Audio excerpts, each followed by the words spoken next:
Hey, what's up, guys? We promised part 2 of the depression talk, and that's what we're gonna do today. We're doing the 3-mile walk, not run, and that's it. Anna joined me today. Hi guys. Woo. Hi y'all. Let's do this.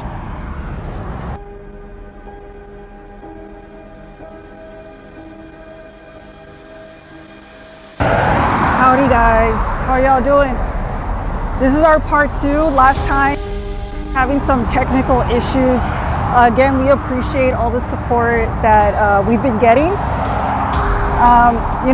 Like I mentioned, we're just regular folks trying to figure out how to do this and spread the message. It's not about being famous or anything. It's just establishing a culture of help, especially in the Valley with our mental illness. And I know a lot of you couldn't hear me in the last video. Hopefully today you can. I just want to reiterate some of the points about signs of depression that I personally have seen in Elias, who is a veteran. And a disclaimer, I'm not a doctor, I'm not a counselor. I'm just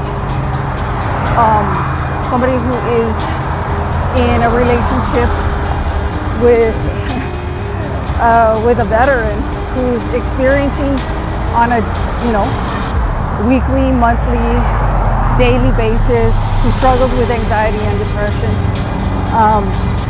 One is hygiene, and he doesn't mind me telling you this because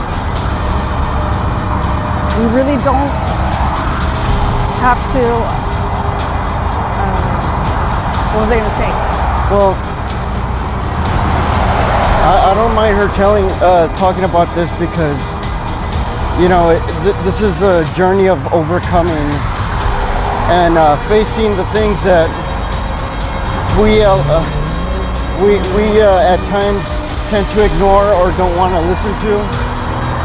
And the first step to recovery is facing that demon that you've been ignoring all this time.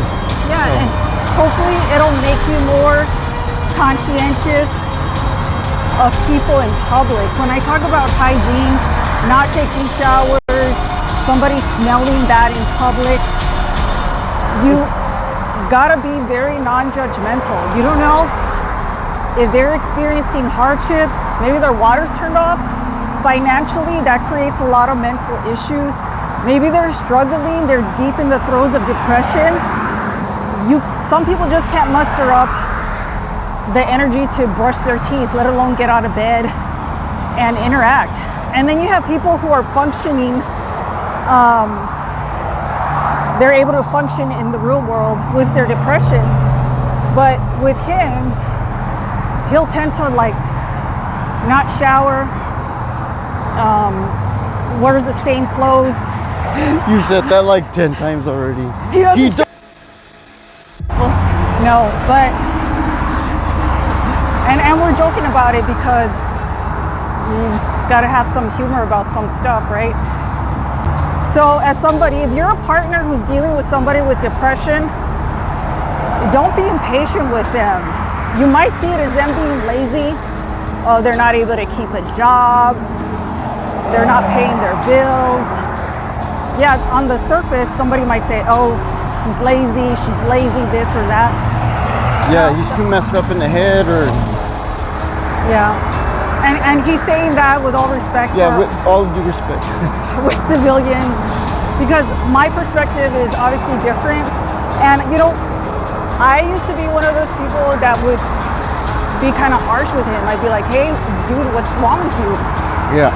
And of course, this was during the time where he wasn't letting on, he wasn't letting me in.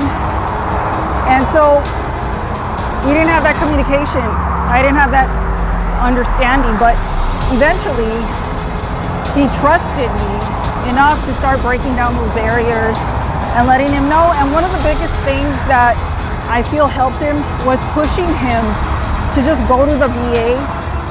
Yeah, I didn't want to go to the VA for help. He never wanted to do it. I said, listen.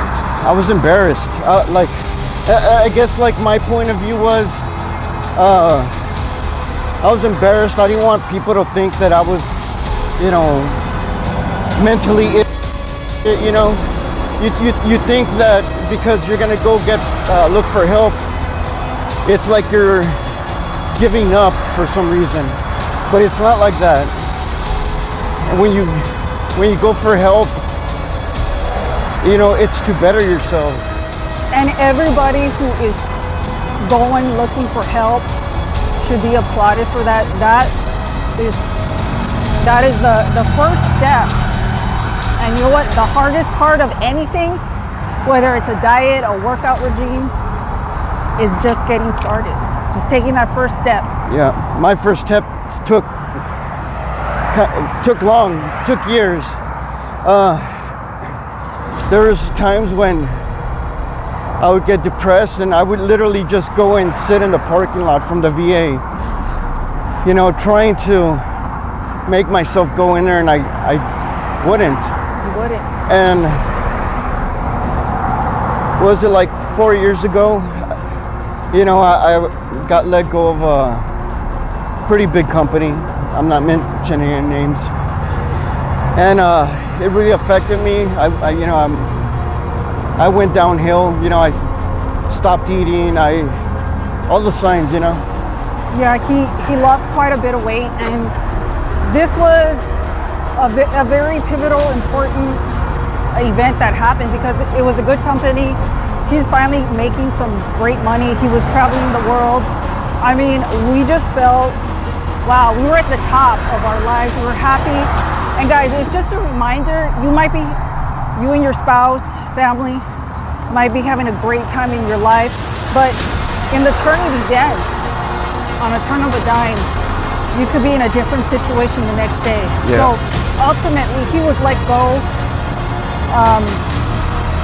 I would say, would you agree that part of it was your perceived attitude that other people had of you being a veteran? Yeah, I think so. The thing is that, you know, some of us veterans, we're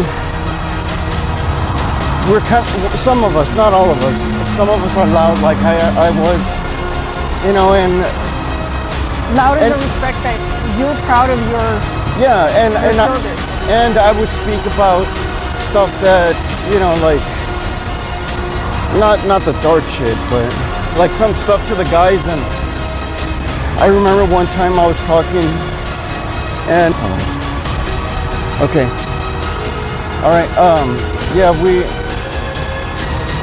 they were like asking me about the military and stuff, and so I started talking about it, and then like by the time, you know, like sometimes you start talking and you go off in your little world, but you're still speaking, and in your head you're remembering like all these things.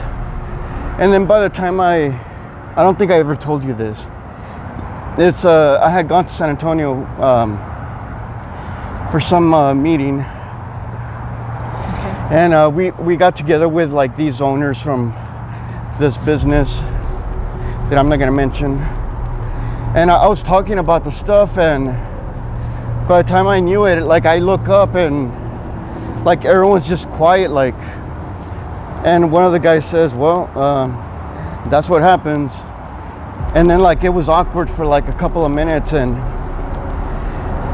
I don't know, I think that was one of the things that contributed to me losing my job. But yeah, and you know, not everybody you share with, you should guard your heart, your circle of people.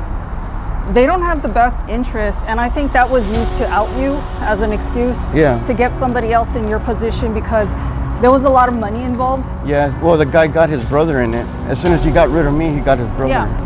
So that his experience as a veteran, and him sharing what he thought was a bunch of guys who he trusted, who he worked with, they used it against him, and I saw that, and oh my gosh, that was one of the darkest times for us as a couple, struggling financially.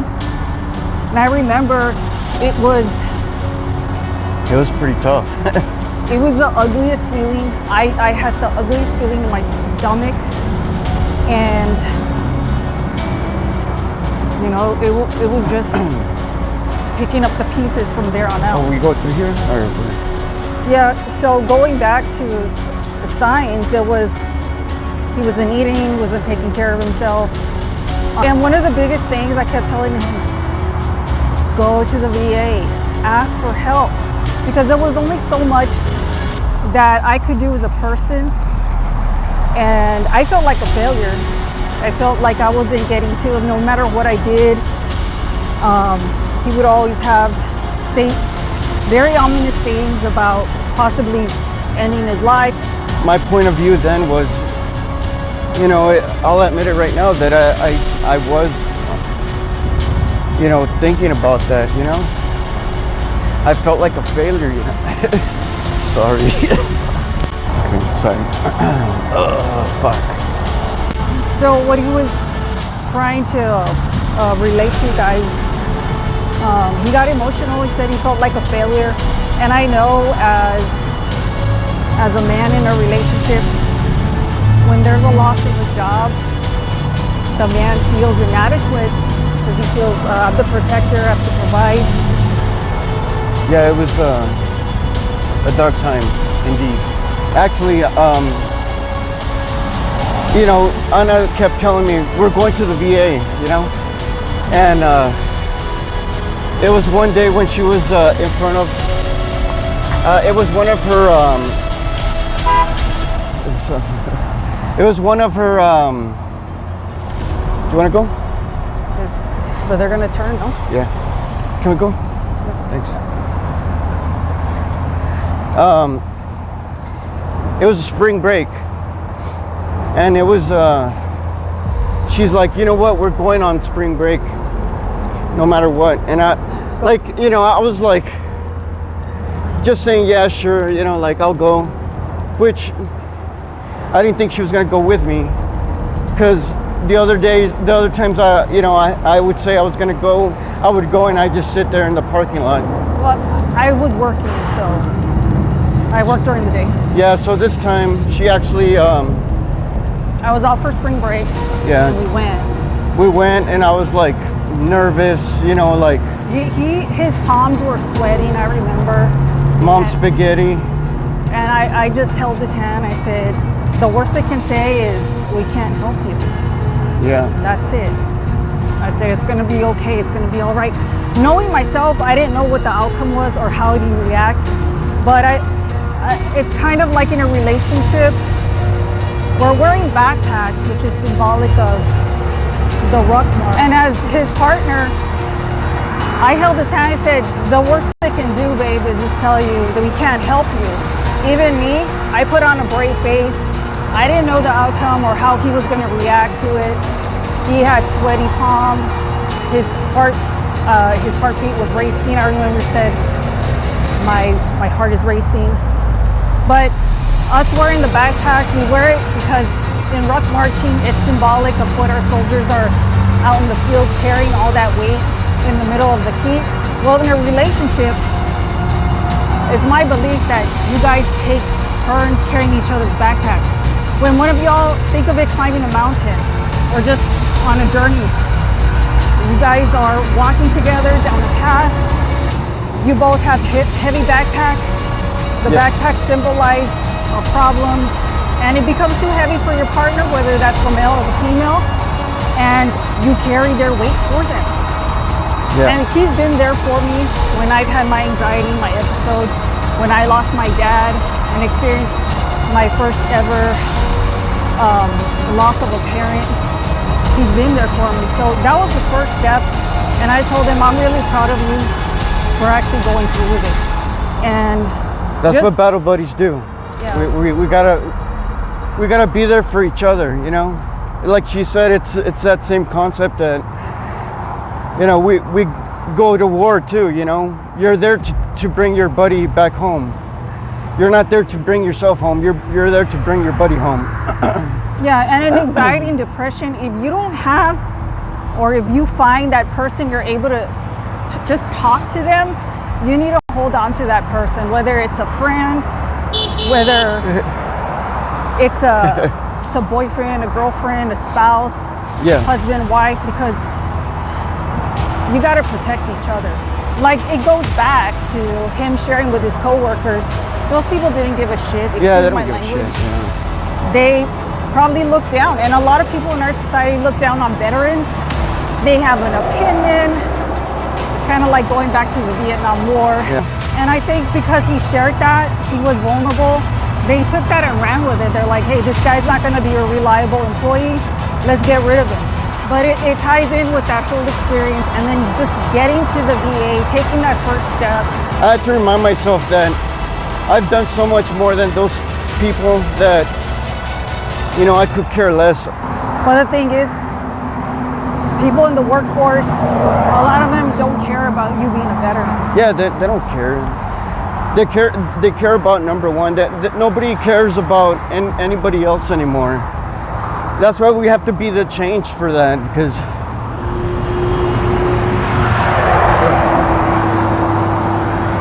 we have to be that change, because, you know, people stop caring about each other. Everybody's more focused on what they can get out of it for themselves, and we got to change to this. You know, it's Exactly. all this is going to lead to right now. How everything is more wars, more division, and we don't need that right now. We need to be united. The flag used to be Oh, yeah. a symbol of unity. And now people are so triggered by the flag. Yeah, like everything that Stands for our country. everything that stands for a country, you see people crapping on it, and like the men and women, it makes us feel like shit. And I would say that they don't give a shit about us. I mean, they don't value the military. They don't value the members that have Not all of gone out to work. Not all of them, most of them. We need to change that, guys. He didn't mean all young generations, all the younger people, millennials. But we definitely have a culture where people are not afraid to spit on the flag, Burn it, burn it, like stomp on it, like and even hate on anybody who has joined the military. But honestly, the tide started really to turn, guys, when he started walking, and he started on this endeavor of sharing his struggles that he's still going through. And he'll probably last a lifetime through it. He's a lot more motivated. And if he could help one person out there, give them the strength to speak up for themselves. yeah. Sometimes all you have, guys, is yourself to depend on, and that's it. But Yes. there's help out there. Yeah. And if nobody wants to help, reach out. Shit. You know, she'll listen to you. All it takes sometimes is just someone to listen. Yeah. Not just to listen. No judgment. No judgment. Because, you know, we messed up things sometimes in life. Everybody goes through. Yeah. Not everybody, like, but, oh, you know, like, soldiers or Marines or anything. I'm talking about, Like for me, yeah, I like, could just interject.